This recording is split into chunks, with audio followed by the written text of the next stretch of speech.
Assalamualaikum warahmatullahi wabarakatuh. Saya Cerli Permata Monika dengan NIM 1913201011 dari Prodi S1 Kesehatan Masyarakat Universitas Wordekop Bukit Tinggi dengan dosen mata kuliah Santria Deli Susanti SST MKes. Baiklah, saya akan memberikan suatu penyuluhan tentang tips untuk orang tua agar dapat menjadi dokter anak di tengah pandemi corona. Yang pertama, bagaimana harusnya peran orang tua dalam melindungi anak dalam situasi di tengah pandemi corona. Yang pertama yaitu kenali kondisi normal anak. Hal pertama yang sangat mendasari agar sukses menjadi dokter anak adalah para orang tua harus mengenali kondisi normal sebuah hati. Pasalnya, kondisi normal setiap anak berbeda-beda. Ada anak yang kondisi normalnya adalah sangat aktif, melompat dan berlari ke sana kemari. Ada juga anak yang kondisi normalnya cenderung lebih tenang. Mengetahui kondisi normal anak penting menjadi dasar karena ketika sakit pasti ada perubahan kondisi yang bisa dijadikan indikator oleh orang tua. Misalnya dari suhu tubuh anak. Ada anak yang suhunya sudah 39 derajat Celcius, tapi masih bisa lincah berlari, masih bisa makan dan minum dengan baik. Sebaliknya, ada anak yang suhunya 37,8 derajat Celcius tapi sudah langsung bugar. Di sini orang tua harus tahu kondisi normal anak dengan baik. Dengan mengetahui kondisi normal anak, orang tua bisa memahami apa yang harus dilakukan dan tidak mudah terjebak dalam kepanikan ketika anak terindikasi melemah kesehatannya. Namun jangan pula sepele melihat kondisi anak. Bisa fatal bila ada penyangkalan. Yang kedua, cari informasi dari sumber yang kredibel. Boleh-boleh saja bila ada para orang tua yang mencoba mencari informasi tentang gejala sakit anak dari internet. Namun harus memastikan sumber informasi tersebut kredibel agar terhindar dari kesalahan pemahaman. Sumber yang terpercaya bisa berasal dari jurnal ilmiah yang kredibel. Bila memungkinkan, berkonsultasi dengan dokter langganan melalui telepon atau pesan singkat boleh segera dilakukan. Yang ketiga, bila perlu obat, pilih obat OTC. Apabila anak atau anggota keluarga yang lain menunjukkan gejala sakit yang membutuhkan pengobatan, sedangkan akses ke dokter atau rumah sakit sangat dibatasi, pemerintah sudah memperbolehkan orang tua untuk memilih obat yang dijual bebas di pasar. Orang tua harus berusaha sebisa mungkin dulu mengatasi penyakit yang tidak terlalu gawat. Kalau sampai butuh sekali obat-obatan, pilih obat yang berkode warna hijau. Obat berkode warna hijau biasa juga disebut sebagai obat OTC atau obat bebas. Terbilang cukup aman dikonsumsi oleh pasien kendati belum mendapatkan diagnosis selengkap kala diperiksa di rumah sakit. Baiklah, setelah penjelasan saya yang tadi, berikutnya kita akan membahas bagaimana cara orang tua dalam menjaga kesehatan anak di situasi pandemi corona. Yang pertama, disiplin menerapkan social distancing. Selama pandemi corona belum mereda, pastikan keluarga selalu mematuhi keharusan social distancing. Itu berarti juga harus membatasi aktivitas anak-anak agar bermain di dalam rumah saja. Tantangannya memang anak-anak akan merasa lekas bosan dan bisa-bisa menjadi rewel dari biasanya.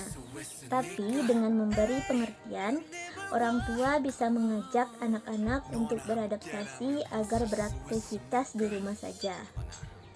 Poin ini penting kendati bila melihat statistik hingga pertengahan April lalu, di mana jumlah pasien positif COVID-19 berusia 0 sampai 15 tahun hanya sekitar 45 orang di seluruh dunia.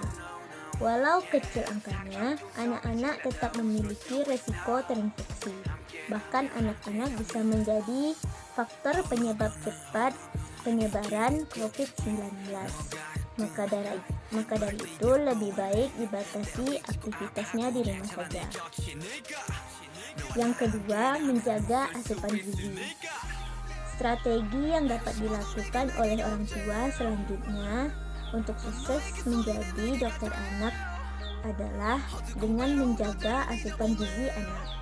Imunitas tubuh bisa menjadi senjata ampuh melawan penularan virus COVID-19. Oleh karena itu, salah satu cara mudah menjaga kesehatan anak dan meningkatkan tingkat kekebalan tubuh adalah memastikan asupan gizi anak terpenuhi. Orang tua perlu memastikan asupan makanan untuk anak yang mengandung 4 pilar utama, yaitu karbohidrat, lemak, protein, mineral, dan vitamin. Selain itu, anak juga perlu mendapatkan 3 zat mikro yang bersifat imunomodulator, yaitu vitamin C, vitamin D, dan zinc. Vitamin C bisa kamu dapatkan dari buah-buahan dan sayuran. Suplemen atau vitamin C pabrikan belum terlalu dibutuhkan selama pasokan dari makanan secara alami terpenuhi. Jadi yang alami lebih bagus daripada yang buatan pabrik karena lebih murah terserap oleh tubuh. Adapun zinc bisa didapatkan dari daging-dagingan, protein hewani, sayuran.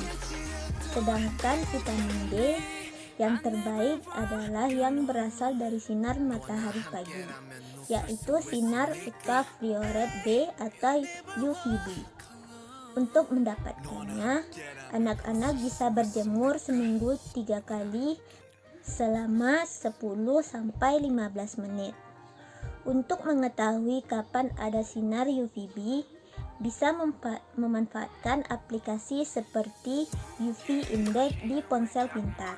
Pasangnya setiap daerah bisa berbeda-beda waktu berjemurnya.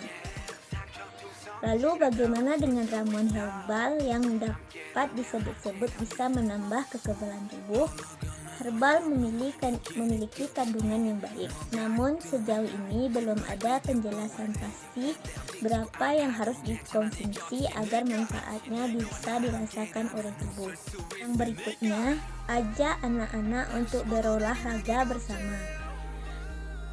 Resep selanjutnya untuk menjadi dokter anak bagi si kecil adalah dengan membiarkan keluarga rutin untuk melakukan olahraga.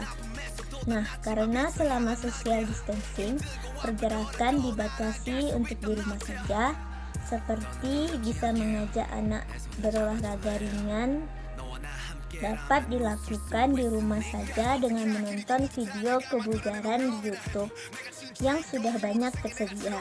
Misalnya, melakukan senam yoga bersama dengan anggota keluarga dan anak-anak di rumah. Yang berikutnya, tetap melakukan vaksinasi.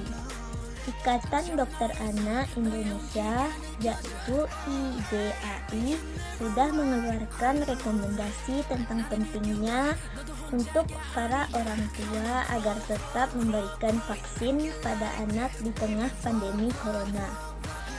Karena yang paling ditakuti apabila sampai terjadi wabah penyakit lain di tengah pandemi corona. Maka itu bagi anak-anak berusia di bawah 2 tahun, sebaiknya jangan ditunda vaksinasinya, tetapi tetap ikuti jadwal yang sudah diberikan oleh dokter anak. Bila memang terpaksa untuk menunda, tundalah maksimal 1 bulan saja. Banyak fasilitas kesehatan seperti klinik atau rumah sakit yang menerapkan protokol pemberian layanan kesehatan di tengah pandemi corona. Misalnya membuka pendaftaran online, membatasi jumlah pasien per hari supaya tidak terjadi pertemuan antara pasien di ruang tunggu yang cukup banyak. Baiklah, sekian yang dapat saya sampaikan. Terima kasih atas perhatiannya. Wassalamualaikum warahmatullahi wabarakatuh.